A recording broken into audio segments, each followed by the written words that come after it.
আগামী 30 নভেম্বরের ভিতরে যদি পে কমিশনের রিপোর্ট জমা না দেওয়া হয় তাহলে 1 ডিসেম্বরে আমরা বাংলাদেশের সকল কর্মচারীরা আমাদের আগামী দিনের কর্মসূচি বাস্তবায়ন। অনেকে বলে এই অন্তর্বর্তী সরকার আসার পরে কেন এত আন্দোলন, কিন্তু আমি আজকে মাননীয় প্রধান অতিথিকে আমি স্মরণ করিয়ে দিতে চাই, আপনিও বলেছিলেন যে এই অন্তর্বর্তীকালীন সময়কে আপনারা একটু সময় দিন, আপনাদের যুক্তিসঙ্গত দাবি যদি না মানে আমরা আপনাদের সাথে থাকবো।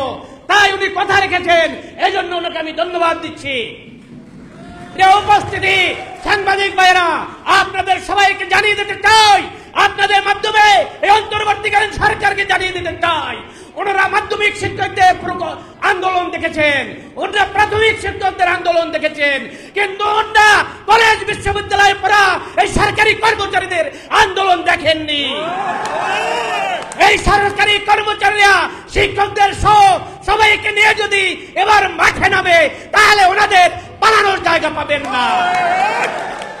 ওনাদের কি দরকার ছিল এই পে কমিশন গঠন করার? ওনারা অবশ্যই বুঝতে পেরেছিল পে কমিশন দরকার এই মুহূর্তে, এজন্যই ওনারা গঠন করেছিলেন। এখন কেন ওনারা বলতেছেন পে কমিশন দিবেন না? এই নাটক দেখতে চাই না। আগামী আমি নূর ভাইকে অনুরোধ জানাবো, আপনি দয়া করে আমাদের পাশে থাকবেন, আজকে যেভাবে আছেন আগামী দিনেও আমাদের আন্দোলনে সংগ্রামের রাজপথে আপনাকে আমরা পেতে চাই।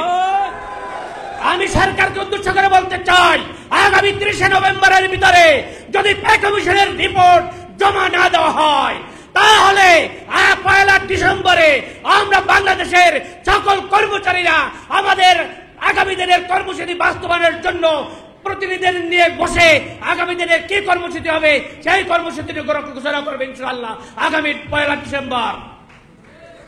আপনাদেরকে আমি অনুরোধ জানাতে চাই, এই নেতৃত্ব যদি যে কর্মসূচি দেবে আপনারা সেই কর্মসূচিতে মাঠে থাকবেন কিনা।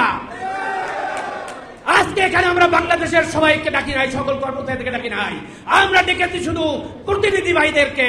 এখানে বাংলাদেশের 18 লক্ষ কর্মচারীর প্রতিনিধিরা উপস্থিত আছেন। আপনারা এলাকায় গিয়ে সবাইকে সতর্ক করবেন, সবাইকে সাবধান হতে বলবেন, সবাইকে প্রস্তুতি নিতে বলবেন। আর করে বসার সময় নেই।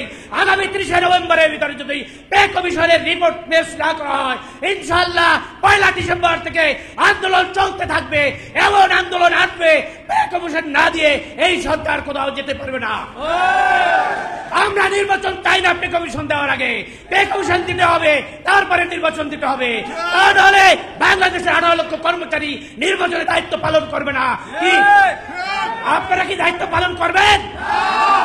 আমরা দীর্ঘ 10 বছর যাবত কান্না করতেছি, আমাদের চোখের পানি শুকিয়ে গেছে। আমরা চাই আমাদের দাবি অনতিবিলম্বে বাস্তবায়ন করা হোক। এখন আপনাদের সম্মুখে বক্তব্য রাখবেন আমাদের এই